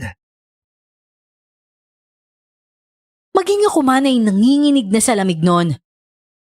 Pero hindi naman pwedeng hayaang mababa din ang mga halaman. Tsinaga ko talaga yung i-organize muna sa harapan ng bahay nila Lolo. Parang maliit na balcony kasi doon at nagkasya naman lahat ng pinamili namin. Kinabukasan naman, sinimulan ko ng lihim na magbahay-bahay. Chine-check up sila nang hindi nila nalalaman. At pagkatapos ay saka ko sinasuggest yung herbal na gamot base sa librong nabasa ko. Ang ilan naman kasi doon, nasa bakuran lang din nila. Ang totoo, pwede akong mamili ng gamot kahit saan. Doktor ako at kaya kong gumawa ng reseta. Pero nung mga panahong yon, takot talaga akong maungkat ang issue tungkol sa akin. Sa isip ko noon, baka kadikit na ng pangalan ko bilang doktor ang issue ng pagkamatay ng pasyente ko. Ang galing pala talaga nung gamot na binigay mo dun sa bata, no? Halos dumudugo na yung ilong at tenga. Ngayon, tignan mo. Ang lakas niya na. Nakakatakbo na ulit. Ilang araw lang yun Mabisa talaga yung katas ng dahon ng lalaking papaya sa may dengue, Noemi. Mabilis kasing naibabalik nun yung platelet count sa katawan ng taong may dengue. Tsaka napapalakas din nito yung immune system. Sa libro mo ba yan nalaman? Pwede ko bang mahiram yun kahit minsan? Maglilista lang ako ng mga mahahalagang halamang gamot. Nasa paligid lang pala namin kung kani-kanino patuloy naniwala yung mga tao dito. Oo naman, sa'yo na yun. Alam ko naman yung laman nun Ilang beses ko na yung nabasa. Talaga? Sigurado ka sa ulo mo na? Ang kapal nun ah. Araw-araw ko lang binabasa yun bago matulog. Sa ganun paraan, kahit hindi ko nakabisaduhin, kusa na lang siya naalala ko sa isip ko. Grabe ka, Nick. Ang talino mo pala. Ano bang trabaho mo sa lungsod? Teacher ka ba? Hindi ah. Sabihin na lang nating public servant ako. Kaya naman pala sanay na sanay kang kumikilos para sa ibang tao. Ikaw na talaga. Magulat-gulat ka dyan. Sige ka, may ribulto ka ng gawa sa putik doon sa bukana ng Sitio Pait. Pangilan na ba yung magulang ng bata na yun yung nagpunta dito para pasalamatan ka? Kahapon, yung isa halos maiyak na dahil sa wakas nakakalakad na daw siya. Hindi mo ba naman nilubayan sa pagtitherapy eh? Masaya ako sa ginagawa ko, Noemi. Masaya ako makatulong sa ibang tao. Ikaw na pala yung pumalit sa akin. Di tama nga yung chismis. May palihim na sumusulot sa mga pasyente ko. Hindi ka rin naman bida-bida, no? Nakarami ka na ba, ha? Oh, Lawin, ikaw pala. Teka, paano ka nakapunta dyan? Minamanmanan mo ba kami mula sa likod ng bahay ko? Tigilan mo ang ginagawa mo kung ayaw mong pagsisihan. Pare naman. Pasensya ka na ha. Wala naman akong ginagawa ah. Binabahagi ko lang sa kanila yung nalalaman ko kasi napansin ko. Marami namang gamot sa paligid nila eh. Di lang nila alam. Hindi mo talaga ako naintindihan. Tanga ka siguro, no? Hindi ah. Wala ka naman pinapaliwanag eh. Paano ko naman maintindihan yun? Ano yun? Hulaan ko yung nasa isip mo? Bakit? Babae ka ba? Abay, bastos ka talaga! O sige, ganito na lang. Magkita tayo sa bahay ko. Bibigyan kita ng magandang offer. Sa palagay ko naman, kapag pinagsaman natin yung mga nalalaman natin, mas makakabuti pa para sa lugar na to.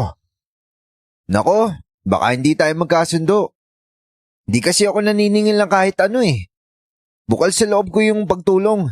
Hindi ko kailangan ng kapalit nun. May problema ba dito? Abay, Lawin. Napagawi ka dito. Manggagamot ka na ba ulit? Baka sa susunod na linggo na ho. Di pa naman nadadala yung mga tao dito eh. Wala pa ding umaamin sa pangingialam ng alaga ko. Nako, paano kaya yon? Ang dami na yatang nangangailangan sa serbisyo mo, Lawin. Magtiis muna sila ngayon, Mang Manuel. Magtiis muna sila sa mga herbal na hindi naman talaga epektibo. Ang totoo nga niyan nilalaso na nga sila paunti-unti. Masaya pa din nilang nilalaklak yung mga gamot na yon. Alam mong hindi totoo yung sinasabi mo. Yung mga herbal ang pinakasafe na gamot. Tsaka pati ba naman yung mga tao dito paniniwalain mo sa kasinungalingan? Pero isang nakakakilabot ng ngisi lang ang isinagot niya sa akin. Saka siya tuluyang umalis. Ngisi yun na alam kong may gagawin siyang pagtatraidor. Hindi man niya sabihin. Pero may ideya na ako sa binabalak niya. Ganun ako kabilis maghinala at magduda sa isang tao. Hindi lang kasi ako sa salita bumabase. Inuobserbahan ko ultimo yung body language nila. Kaya bago pa kumilos si Lawin, ginawa ko na din ang part ko nun. Inabisuhan ko na ang mga taong alam kong umiinom ng mga herbal na suhestyon ko. Ang hindi ko alam, simula na pala yon ang delubyo. Hanggang ngayon kapag naaalala ko, sinisisi ko pa din ang sarili ko. Alam ko namang walang mali sa mga ginawa ko. Pero kung hindi siguro ako nakialam, baka hindi dinamay ng halimaw na yon ang mga inosenteng tao. Sa loob lang ng isang gabi, ilang buhay ang nalagas. Nick, iho! Nandiyan ka pa ba? Lumabas ka dito at dalian mo! Lola, bakit ho? Ang aga-aga pa po ah. Ano ho man nangyari? Tsaka anong ginagawa nila dito? Bilisan mo! Tulungan mo sila! Baka may magagawa ka pa daw. Yung mga bata, matitigas na at baka wala na daw buhay. Mula sa pintuan, Kitang-kita ko ang itsura ng mga kabataang nakahandusay sa loob ng bakuran ni na Lola Andeng. Kahit nanlalambot ay pinilit kong makalapit doon para pulsuhan sila isa-isa. Pero wala na talaga. Matigas pa sila sa bato at kasing lamig na ng yelo. Sa tansya ko, kagabi pa namatay ang mga batang yon. Nakanganga sila at dilat na dilat din ang mga mata. Napuno ng palahaw at iyakan ang umagang yon. Nasa 5 hanggang 7 bata kasi ang naroroon. Nakikiusap ang mga magulang nila sa akin na buhayin ko daw ang mga anak nila. Iling at iyak lang ang naisagot ko. Hindi ako Diyos, hindi ko yun magagawa. Dahil doon, isang tatay ang bigla na lang nagsalita na wala daw pala akong kwenta. Na wala daw talaga akong malasakit sa mga batang yon. Silawin na lang daw ang lalapitan nila. Magmamakaawa sila. Pakikiusap na tulungan sila. Pipigilan ko pa sana sila, pero pinigilan na din ako ni Noemi. Bagamat hilam din ng luha ang mga mata, sumenya siya ng iling sa akin noon. Alam niyo bang ganyan na ganyan yung naging pagkamatay ng anak ni Kapitan? Ang ibig sabihin, iisa lang ang may gawa nito. At hindi siya natatakot pumatay na mas marami. Ngayon, hindi ko sasabihin huwag kayo magluksa. Pero kung uunahin nyo mag-emosyonal sa oras na to, baka hindi lang sila yung mamamatay. Baka sumunod pa ang ilan sa atin. Pwedeng kaanak nyo ulit o iba pang pamilya natin. Bakit hindi nyo sila hayaan lumapit sa akin, Mang Manuel? Hindi ako huwad na manggagamot. At sinisiguro ko sa inyo lahat na kaya kong buhayin ng batang yan. Pero bago ko gawin yon, ayoko nang lalapit pa sa akin yung lalaking yan. Palayasin niyo yan sa sityo at hindi na pwedeng bumalik pa! Ano sinasabi mo? Sino ka para palayasin ako dito? Ako? Ako lang naman yung bubuhay sa mga batang yan. Ano? Hindi niya pa siya palalayasin? Sige! Magtagal tayo na tuluyang mamatay ang mga batang yan! Maghunos dili ka, Lawin! Kay lahat! Kahit irespeto nyo na lang yung pagiging magkapit-bahay natin sa loob ng napakahabang panahon. Bayad na ni Nick ang hanggang 4 na buwan sa bahay ko. At wala din ako may babalik na kahit na magkano sa kanya.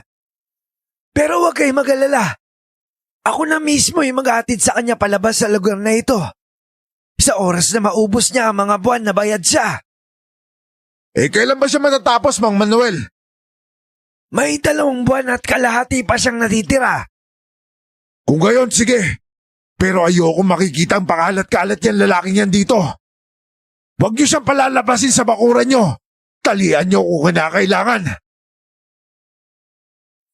Matinding insulto ang inabot ko mula sa demonyong nilalang na yon. Pero dahil wala akong ebidensyang maipapakita sa mga tao na nagpapatunay ng totoong katauhan ni Lawin, alam ko na mahihirapan akong kuhanin ng tiwala at simpatya nila. Nang tumalikod si Lawin ay agad na nagsisunod sa kanya yung mga tao. Kanina lang ay nasa bakura namin. Hindi ko alam ang gagawin ko noon. Wala akong magawa kung hindi ang kuyumin ng kamao at isuntok yon ng isuntok sa lapag.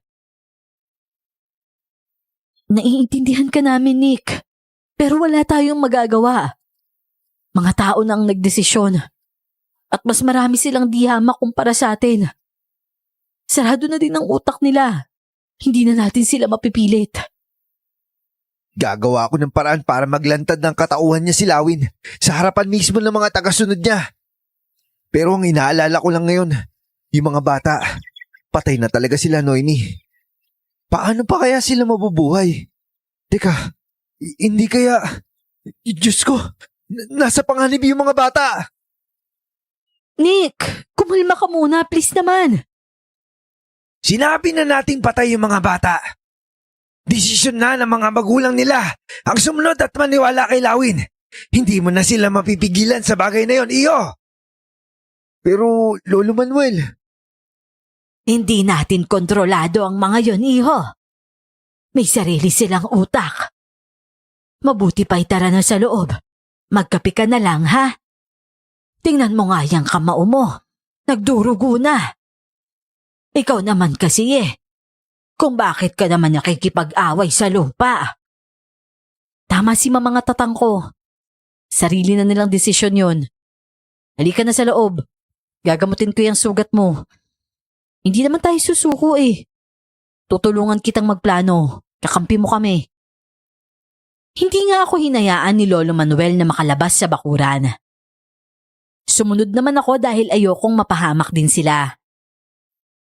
Itinuon ko ang pansin sa pag-aayos ng mga halaman ko at pagbabasa ng ilan pang libro na dala ko. Isang fantasy book ang nabili ko sa bayan nung nagpunta kami doon ni Lolo Manuel. Tungkol yon sa aswang. Ang totoo, nasimulan ko na yon. Plano kong tapusin yon nang sa gayon ay madagdagan pa ang kaalaman ko tungkol sa mga nilalang na gaya ni Lawin. Huwag mong sabihin na naniniwala ka dyan, Nick. Ayan nakalagay fantasy romance. Ibig sabihin, katang-isip lang yan ng malawak na imahinasyon ng writer. Kahit na. May ilang detalye naman siguro dito na makakatulong kung paano masusugpo yung halimaw na yun. Hindi ako papayag na magkalat siya sa lugar na to, Noemi. Paano ako makakapag-relax dito kung may umaaligid na tulad niya? Ayan nga't relax na relax ka Aray? Oh, bakit? Masakit ba? Bigla siyang sumipa Ang lakas. Para ako mauubusan ng hangin. Pilyong bata. Oh, gumagalaw siya hindi ba masakit? Parang nauunat ng husto yung balat mo Akin na yung kamay mo. Ayan mas mararamdaman mo siya kapag hinawakan mo yung tiyan ko. Oo nga. Oh, bakit parang nanahimik siya? Naramdaman niya siguro yung init ng palad mo, Nick. Hala, oo nga hindi na siya kumilos. Ano baby, nahihiya ka ba sa tito Nick mo, ha? Sa palagay ko, naging komportable na siya kaya ganyan. Tsaka alam niya din pala kapag may kamay ng ibang tao. Oo naman. Naririnig ka din niya panigurado. Talaga? Oh, baby, mag-enjoy ka lang dyan ha. Huwag ka muna dito. Magulo pa dito. Lilinisin muna ng tito Nick hanggang sa makalabas ka na. Ang laki pa ng ngiti ko noon habang kinakausap ang nooy umbok ng tiyan ni Noemi. Pero nang mag-angat ako ng tingin, naglaho ang ngiti ko nang makita ang pamumuo ng luha sa mga mata niya. Kinabahan ako. Inakala kong mali yung mga nasabi ko. Sorry. Mali ba yung sinabi ko? Nako, hindi. Ewan ko din Para kasing natouch ako dun sa sinabi mo. Ang akala ko kasi wala nang poprotekta sa aming mag-ina maliban kina tatang at mamang. Maging ako ay nagtaka din sa ginawi ko. Saka ko na lang yun naisip nang matapos ng magsalita si Noemi. Doon ko palang napagtanto na parang ang awkward na pala ng itsura namin. Kaso, hindi naman talaga ako nakaramdam ng ganun kanina. Yun pa nga ang pinakamagaan kong sandali. Lalo na at namomroblema ako kay Lawin. Gabi nang ibalita sa amin ni Lolo Manuel ang nangyari dun sa mga bata. Nagkamalay nga daw ulit ang mga yon. Kaya tuwang-tuwa yung mga magulang. Kaso nga lang, parang mga robot na lang kumilos. Tulala lang at parang naglalakad na patay. Hindi na sila yun, Lolo Manuel. Sigurado ako nilagyan ng mutya ni Lawin yun para mabuhay. Mutya? Anong mutya? Yun yung ginagawa ng aswang kapag manghahawa sila. Wala po ba talaga kayo ideya kung ano yung mga aswang, Lolo? Bakit ba parang ayaw mo maniwala na hindi namin alam yung tungkol sa kanila? Nasabi ko naman sa'yo, di ba? payapa at tahimik dito sa amin. At kahit liblib dito, mababait at mapagkakatiwalaan naman yung mga tao. Ang alam ko kasi sa mga probinsya, laganap yung mga kwentong bayan gaya ng aswang. Tsaka bata pa ako noon, may ideya na ako sa mga ganyan dahil sa comics na nababasa ko noon. Pero kung hindi pa ako nagbasa ng tungkol sa kanila ngayon, baka hindi ko na nalaman yung tungkol sa paghahawan ng ginagawa nila sa mga tao. Pwedeng dahil sa mutya, pwede din pong dahil sa laway nila. Hindi sumagi sa isip ko na sa ganitong panahon pa magkakaroon ng ganyan dito. Ano ba nangyayari sa labas? Wala ba silang sariling mundo at nanggugulo sila sa mga tao? Sadyang magulang at matalino yung isang yan, Lolo. Ang akala niya siguro, mauuto niya na matagal na panahon yung mga tao dito. Kung hindi ka dumating, siguradong mangyayari yan, Nick. Kung ako lang naman yung nakakapansin sa kakaibang kilos ng taong yun, hindi ko rin sila pipiliti maniwala sa akin. Basta ang gagawin ko, poprotektahan ko lang ang pamilya ko. May naisip ka bang plano? Wala pa ho ako. Pero si Noemi may suggestion kanina. Hindi lang ako pumayag. Nang sabihin ko din kay Lolo Manuel ang plano ni Noemi, ayaw niya ding pumayag nung simula. Pero maya-maya pa ay natahimik siya at tila napaisip. Tinitigan niya ako noon sa mga mata at tinanong ng isang bagay. Nang masagot ko yon, mukhang nakontento naman siya. Bago umuwi sa bahay nila ay tinapik niya pa ang magkabilang balikat ko. Makalipas naman ng isang linggo, tarantang nagpapainit ng tubig si Lola Andeng. Habang si Lolo Manuel naman ay dali-daling lumabas para humingi ng tulong sa matandang komadrona sa sitio.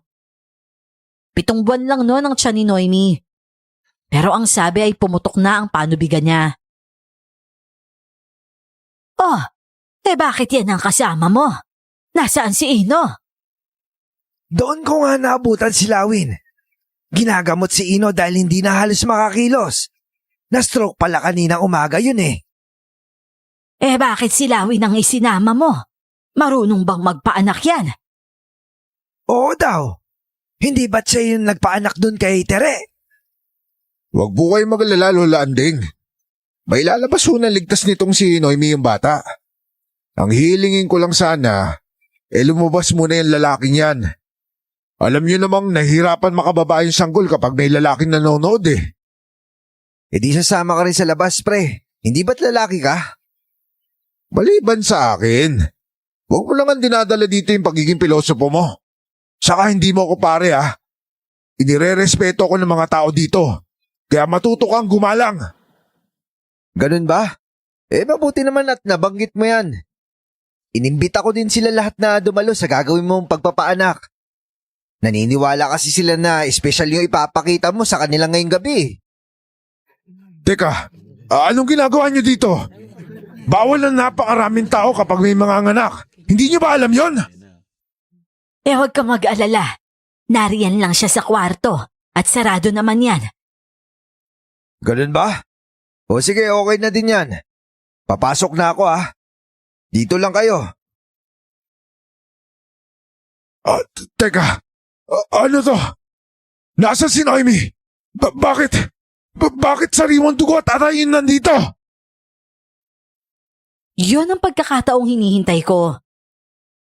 Pagkahila namin ng tabing na ginawa lang namin ni Lolo Manuel. Sabay-sabay na napasinghap ang lahat.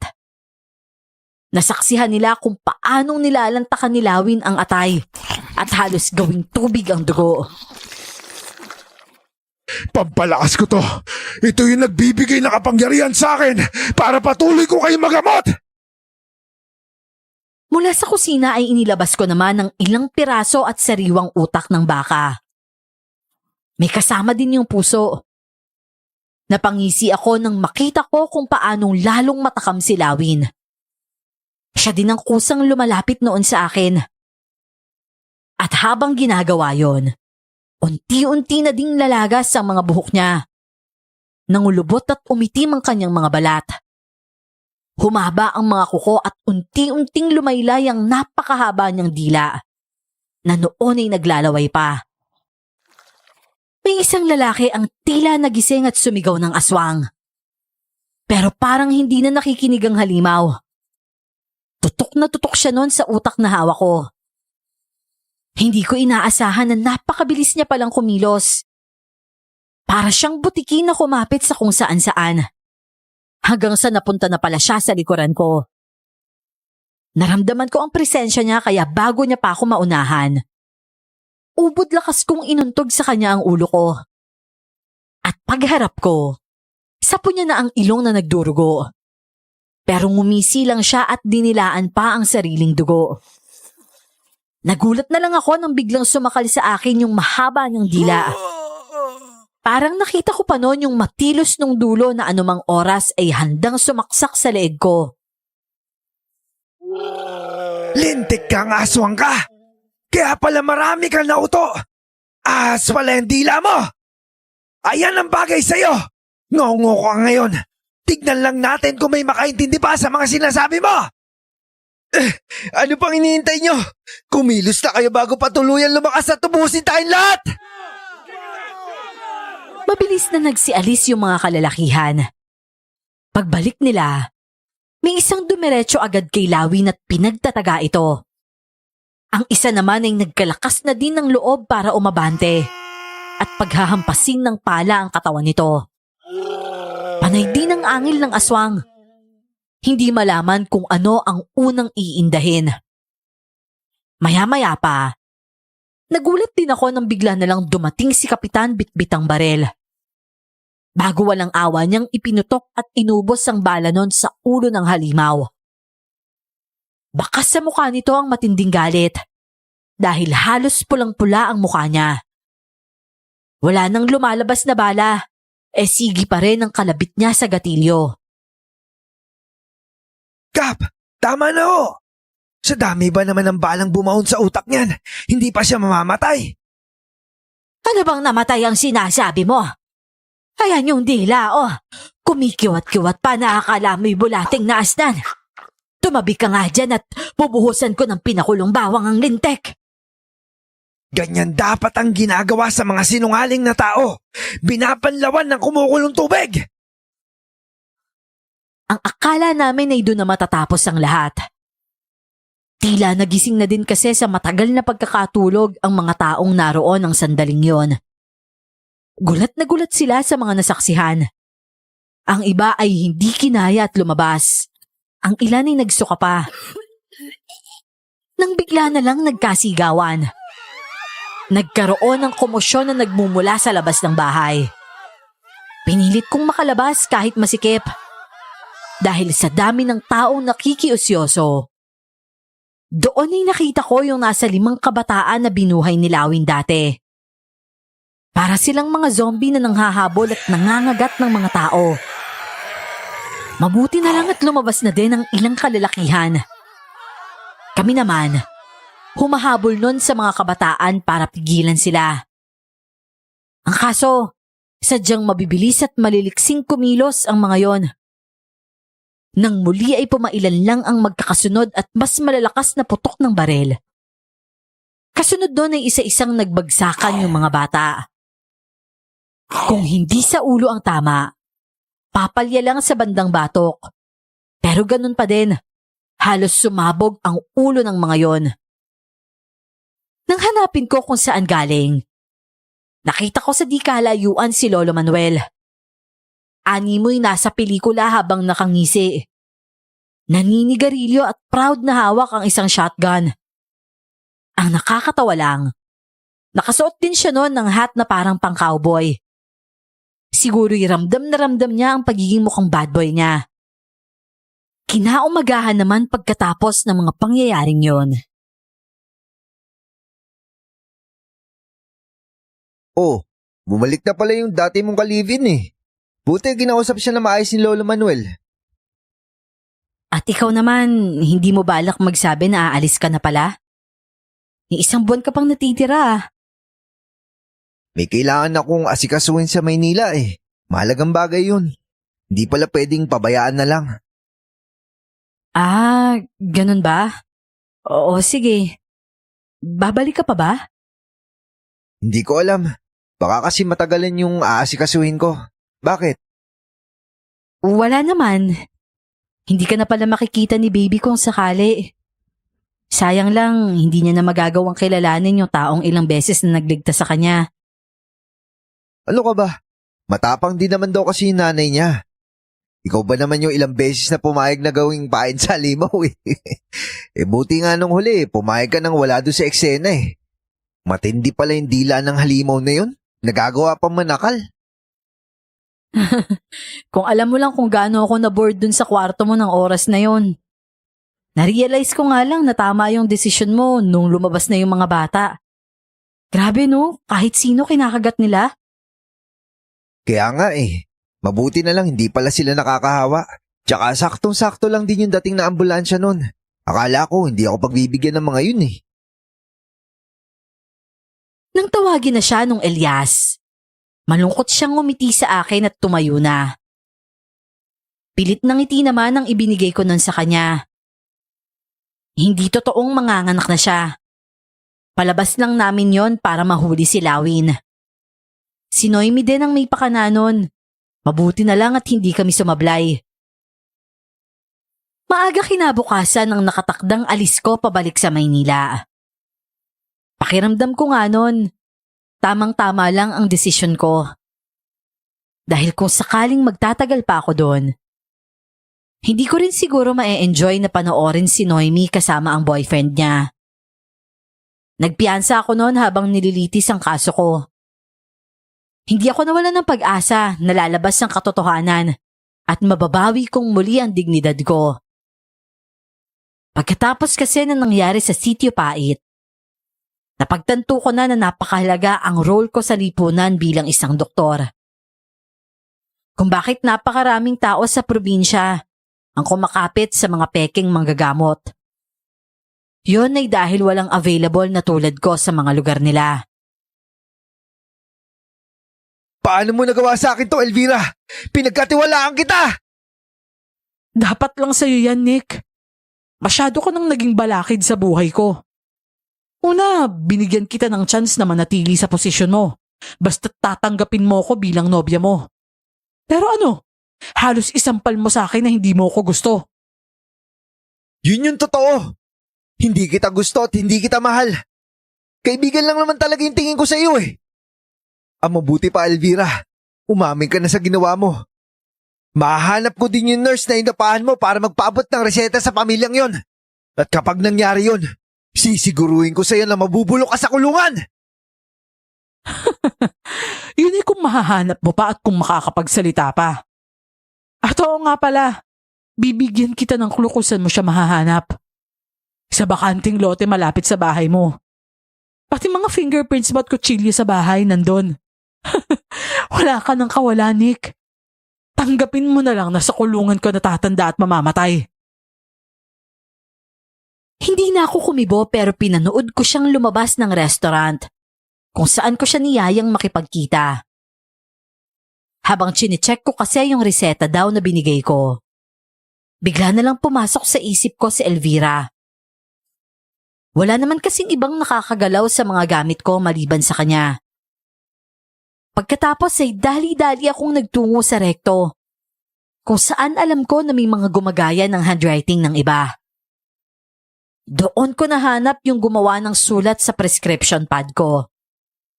Binayaran ko ng mas mahal para umamin at ituro ang nagpagawa nun sa kanya. At hindi nga ako nagkamali. Si Elvira nga yun. Pero hindi ko yun basta sinabi sa mga kapulisan. Hinamon ko lang sila na bigyan ako ng sapat na equipment sa katawan para ma-record ang gagawin kong pagpapaamin sa dati kong kaibigan.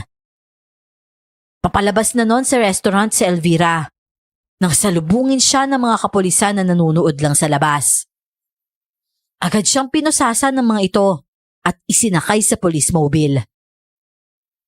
Pagkatapos noon, may dalawa pang witness na lumabas. Yung kapitbahay ko na nakakita sa ginawang pagbabaon ng katawan sa katabing bakura ng bahay ko. At yung gumaya sa sulat kamay ko at pirma ko. Makalipas naman ang 2 taon. Mabuti naman at nagkaroon na ng maliit na center dito sa atin, ano? Kahit papano'y may malalapitan na tayo. Nasaan ba ang doktor nang makapagpasalamat naman ako? Nako, mukhang may center nga. Pala-absent naman yung doktor. Wala di silbi yan. Pamumugaran lang to ng gagamba at damong ligaw sa katagalan. Parang yung ginawa nila dati. Ayun at sira-sira na nga. Masyado ka talagang negatibo. Tumawag ka na nga lang at ito nga po natin kailangang magamot ang ubo. Sos, may oregano naman sa bahay. Pwede na yon. Halika na't nagsasayang lang tayo ng oras dito. Oh, nandiyan na pala si Noemi. Bilisan mo nga at nangangalay na ako dito kay Cordapio. Ang bigat-bigat Asensya na ho, isinara ko pa yung tindahan Akin na nga ho si Nico. Nandiyan na po ba yung doktor? Nako, walang doktor. Center lang ang meron. Masyado naman po kayo mainipin, Lolo Manuel. Hindi pa rin kayo nagbabago Halos sabay-sabay silang napanganga nang makita ko. Nakasuot ng puting uniform at nakasukbit sa batok ang stethoscope. Walang nakapagsalita sa kanila. Maging si Noemi ay tulala lang habang napapangiti at namumuo ang luha sa mga mata. Ito na ba yung anak niyo ni Elias, Noemi? Aba, ang laki na. Narinig kong Nico yung pangalan niya. Dahil ba sa Nico ang pangalan ng tito niya? Oh, akin na siya. Grabe, ang pogi naman ng batang yan. Mana sa lolo niyo Nalintikan kang bata ka. Abay, bakit ba parang multo ka na lang bigla na nagpapakita, ha? Halika nga rito't madagukan kita. Hindi na rin ako nakatiis noon. Matapos kong magmano sa dalawang matanda, nilapitan ko naman si Noemi. Niyakap at hinagkan ko siya sa noo. Hindi ko alintana kung nasa paligid ba si Elias. Dalaya tayo ng bugso ng damdamin ko. Napag-alaman ko na hindi naman pala tinanggap ni Noemi si Elias. Kinabukasan din daw pag-alis na pag-alis ko. Pinaalis din ito ang lalaki. Matapos daw kasi ang panluloko nito sa kanya. Hindi na rin niya maramdamang mahal niya pa ito. At simula nun, kinaya niyang maging ama at ina sa kanyang anak. Nakagabay din naman sina Lolo Manuel at Lola Andeng. Kaya hindi yun naging masyadong mahirap. Sa ngayon po, Miss Clara, ay masaya na ang buhay ko. Kontento akong nagseserbisyo sa mga taga-sityo. Tinanggihan ko kasi ang offer sa akin sa ospital at nag-request na magtatayo na lang ng sarili kong health center sa Sitio Pait. Regular akong nadadalhan ng mga gamot at ibang pangangailangan. Mag-iisang dekada na simula nang mangyari yon. Ngayon ay 5 taon na kaming kasal ni Noemi at magiging kuya na din si Nico.